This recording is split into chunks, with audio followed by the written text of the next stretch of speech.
اور اس کے اوپر اعتراض ہوا تو اللہ نے محبت کا جملہ ارشاد فرمایا جب کہا گیا تجعل فیہا من یفسد فیہا ویسفک الدماء، تو کتنا بڑا محبت کا جملہ ہے، انی اعلم ما لا تعلمون، یہ کتنا بڑا محبت کا جملہ ہے۔ اے فرشتوں تم نہیں جانتے ہو، میں اس کے بارے میں جانتا ہوں، جو میں جانتا ہوں وہ تم نہیں جانتے۔ مطلب کیا ہے کہ میں جانتا ہوں یہ دل رکھنے والا ہے، دماغ رکھنے والا ہے، بھٹکے گا، پھسلے گا، لڑکے گا، غیبت کرے گا، چغلی کرے گا، حسد کرے گا، تھک جائے گا، تو پھر اسے اپنے رب کا خیال ضرور آئے گا، اپنے رب کی طرف ضرور پلٹے گا، اسے کبھی تو خیال آئے گا اپنے رب کا، کبھی تو سر رکھے گا اپنے رب کی بارگاہ، کبھی تو اپنی زندگی کا محاسبہ کرے گا۔ کتنے بڑے بڑے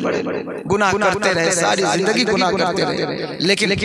گناہ کرتے کرتے تھک گئے، اس کی رحمت کبھی نہیں تھکتی، جب بھی کوئی اسے آواز دے اس کی رحمت بڑھ کر اسے پکڑ لیتے ہیں۔ تو ایسا نہیں ہے کہ اگر ہم سے گناہ ہو چکے ہیں، ہم ایک زمانہ گزار چکے ہیں گناہوں میں، خرافات میں، تو اب ہم پلٹ نہیں سکتے، پلٹ سکتے۔ اللہ کی رحمت مسلسل آپ کو آواز دے رہی ہے، حضور کی رحمت پکار رہی ہے۔ حضور نے تو یہاں تک ارشاد فرمایا قط لا ارضى وواحد من امتی فی النار، میں اس وقت تک راضی نہیں ہوں گا جب تک کہ میرا ایک بھی امتی جہنم میں۔ تو اب اس سے آپ کو کیا چاہیے، کتنی بڑی بڑی بشارتیں ہیں، پھر اولیاء کی بارگاہیں ہیں جو آپ کو پکار رہی ہیں، بلا رہی ہیں، آئیے اپنے رب کی بارگاہ میں استغفار کیجیے، نماز کی عادت، روزے کی عادت، اور باطن کی صفائی، قلب کا صاف ہونا، یہ بہت ضروری چیز ہے۔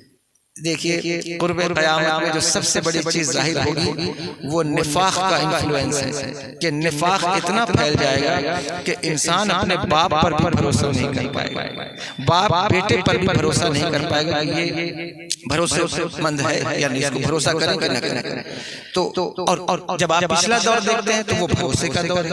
وہ عقیدے کا دور ہے، مضبوطی کا، کانفیڈنس کا، اور یہ دور کیا ہے، نفاق کی طرف جا رہا ہے، بھروسہ ہی نہیں۔ ایک آدمی کسی کو پارٹنر بنائے، دوسرے دن وہ اسی کا مال لے کر بھاگ جاتا ہے، ایک آدمی کسی کو دکان کھلوائے، دوسرے دن وہ اپنے مالک کا ہی پتہ صاف کرتا ہے، ایک رشتہ دار پر بھروسہ کرے، وہ اس کی بات جا کر کے دوسرے سے کہہ دے، ایک آدمی کے سامنے کچھ بات کرے، دوسرے کے سامنے کچھ بات کرے۔ یہ وہ چیزیں ہیں جو آپ کو بربادی کی طرف ڈھکیلتی ہیں، اور جو منظم لوگ ہوتے ہیں، معتقد لوگ ہوتے ہیں، جو ایمان کے پختہ لوگ ہوتے ہیں، وہ یہ کام کرتے ہیں، ان کا اسٹینڈ کلیئر ہوتا ہے، ان کا ویو کلیئر ہوتا ہے، وہ انہوں نے جب کوئی بات کہہ دی تو پھر وہ اس بات پر قائم رہتے ہیں۔ اللہ نے نہیں ارشاد فرمایا اپنے ولیوں کی تعریف بیان کرتے ہوئے، اس نے استقامت کی جو ہے وہ علامت کو بیان فرمایا، ثم استقاموا،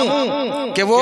استقامت مجھے معلوم ہے، لیکن سنیے ختم کر رہا ہوں کہ وہ استقامت اختیار کرتے ہیں، اس لیے آپ بھی ان چیزوں پر توجہ کریں، اور اللہ تبارک و تعالی جزائے خیر عطا فرمائے۔